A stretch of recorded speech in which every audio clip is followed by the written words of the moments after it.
Boogie, drop that beat.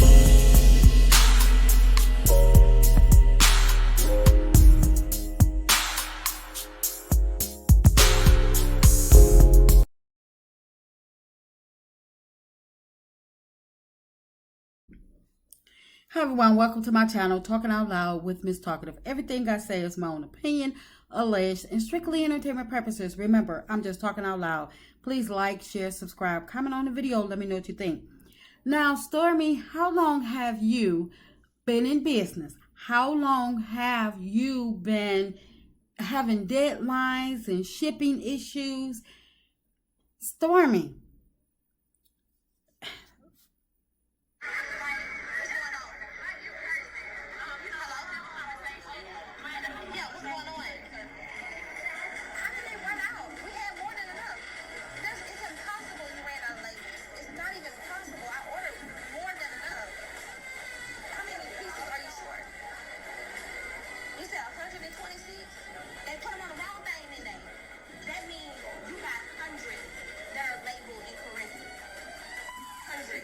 There's a lot that's happening back at the warehouse right now. Courtney's letting me know that there's a huge issue at the warehouse, and knowing that they've made this huge labeling error when we're already on a deadline is just giving me so much anxiety. Right now in this moment, I'm truly starting to regret being here.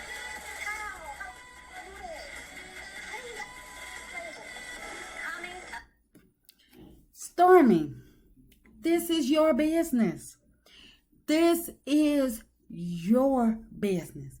And see, this is exactly why you should have had the order taken care of before the day of shipment. You waited until it was, hours before it was time for the order to go out to get it together. There should be no labeling issues. There should be no packaging issues. There should be no behindment. This order should have, when you left to go to this expo, Courtney should have been gone in the truck, wherever he was going, however the order was being shipped. Courtney should have been on his way. The order should have been gone. Or hell, it should have been gone yesterday. But it should not just be getting packed the morning of, hours before it's due to arrive. What kind of mess is that? This is clearly poor business practices. And I'm not even blaming your team. I'm blaming you. Because even if it was an error on your team's part, people make mistakes. People get it wrong. But when you leave no room for error, and I mean no room for error, this is what happens. You have been in business for a couple of years now. You have had many practice runs with these companies. Even though they were live runs, this is not your first rodeo delivering your product and having deadlines and being fined. So you should know what's at stake, and you should know your best practices. You should not be taking it all the way to the edge where there's no room for error, because people are human. They make mistakes. People get sick. They may not be, you may have to work with you're already working with a skeleton crew, but people may call off, or just like you can't handle pressure, other people can't handle pressure. Things happen because people are what? People are human. So the only thing that you can do is make sure that you are ahead of schedule and not trying to catch up to the schedule. You should have made sure, you and Courtney, y'all should have made sure this was taken care of way before you accepted the invitation to speak at an expo or anywhere else. Because if you don't have no business to actually talk about, then what are you actually doing there? Being there to speak about your business, to take to bring new customers in, it's not going to do a thing if there's no business left standing. You trying to replace Melody and trying to, and I understand you want your business to stand out and you want the community to support and know you there. That's all fine and dandy. But at the same time, you still have to take care of the ones that's already supporting you.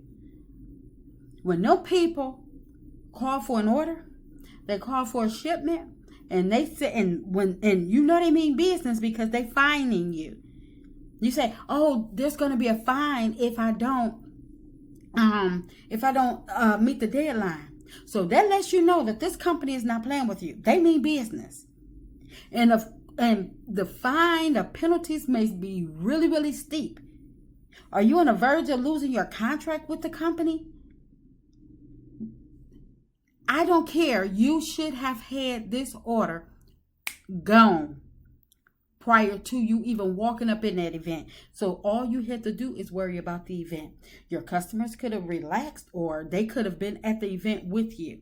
See, when I'm going to put it like this. You pay for what you get, and you're not paying for workers. You paying for a skeleton crew.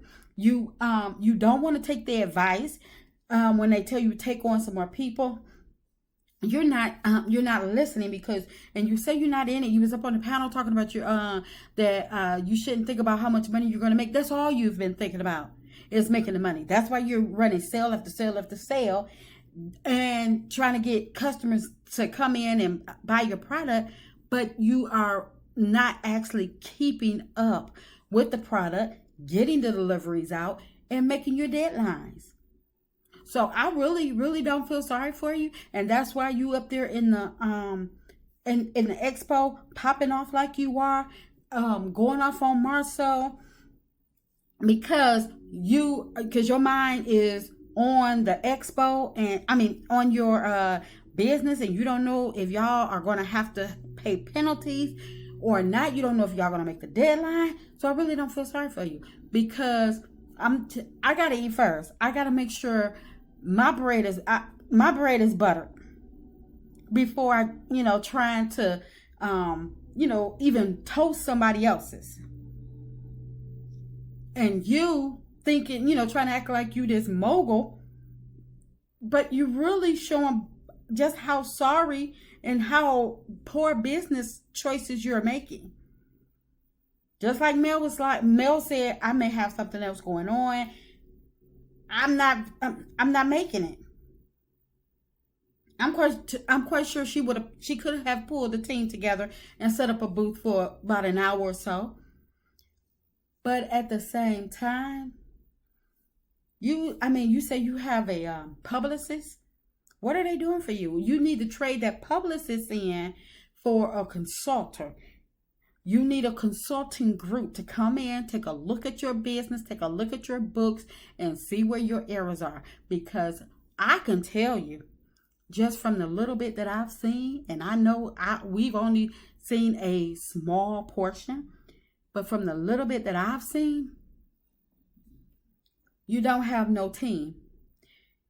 You too busy trying to run up and be seen and trying to be Miss Reality TV, and you keep running all these sales before you can catch up to the prior sales. You're doing too much. You're taking on too much. You're introducing new products, and people still waiting on the last product that you introduced. People see you sitting on live playing with the product, but that you telling them that they gotta continuously be consistently using. But how can people be consistent when they're not receiving their product? A lot of people don't live right near a Walmart, don't live right near a Sally's or right near a Target. And a lot of people, because of the pandemic, they did not renew their leases on their cars. And a lot of people just have not gotten back out in the world. And because people have started using the practice of ordering online, That's a lot of, even if people do, even though people have gotten back out in the world, a lot of people order online now. And so you're telling them, oh, well, it's available in the store. But it may be available on the store. But a lot of people, when they had to cut back on during pandemic and start using the mail system and order online, they found that to be fulfilling for them, and they use it with a lot. They use it a lot more now. So maybe you need to catch your business up to the time that people are in now, and have a whole team dedicated to one single thing instead of trying to pull everything to do one thing. You should have teams, and I can understand maybe the different teams may get behind where you need to use them in certain other areas, but not all the time. Not all the time. So I blame you, Stormi. You over there popping off at Marceau and getting into it with Tisha, trying to, speak on stage about something that you know about. But you don't. Because you steadily showing people your poor business practice. And I'm just stating my opinion, just talking out loud. Please like, share, subscribe, comment on the video. Let me know what you think.